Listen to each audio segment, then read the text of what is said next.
Ganito. Kailangan mo po nagdarama na binibigyang pansin at napakinggan ka ng iyong pamilya. Kami ay nagmamahalan at nagtutulungan kaming lahat. Ang mga salita at mga kilos po ang nagpapakita na mahalaga ka sa kanila. Sinabihan nila ako na mahal kita, May. Salamat po, May. Mag-ingat ka, May. At niyakap at pinalitan din nila ako. Sa anong paraan mo po nais na kausapin ka nila? Bakit po? Gusto ko kausapin nila ako sa paraang may respeto, pasensya at pag-unawa dahil gusto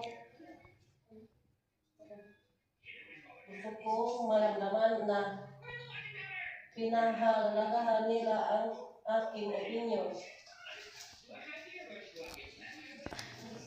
Kailan mo po nadarama na binibigyang pansin at napakinggan ka ng iyong pamilya?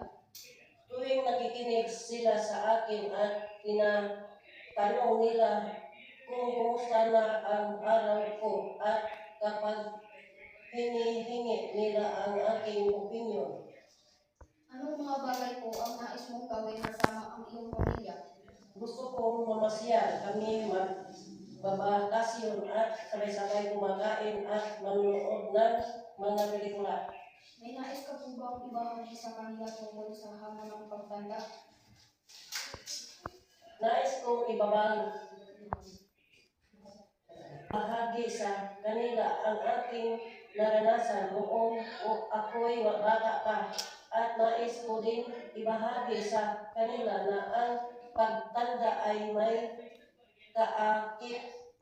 kaakibat ng pagbabago sa kalusugan at pangangailangan ng mas maraming pahinga.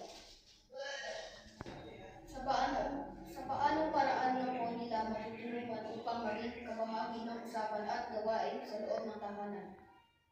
Matutulungan nila ako sa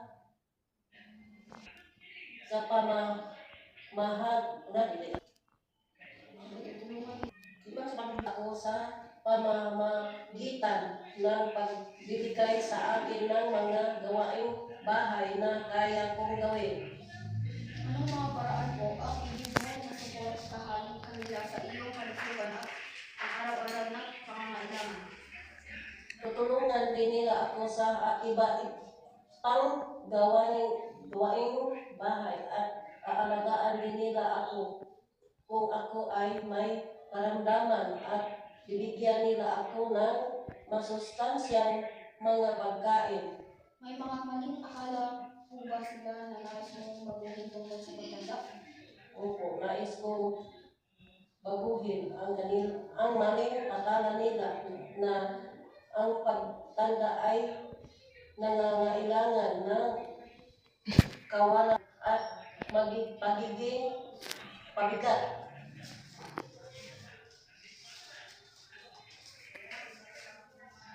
Anong mga payo mo ang maaari mong ibigay sa kanila upang maging mabuti ang samahan ng pamilya sa kabila ng pagkakaiba ng henerasyon? Ang maipayo ko ay dapat magbigay ng paggalang sa isa't isa, may pangunawa sa pananaw ng bawat isa at magiging bukas sa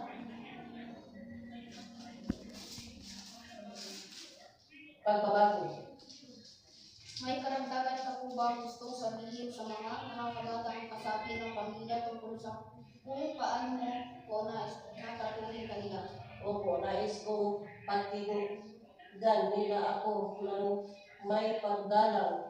Huwag nila ako ibase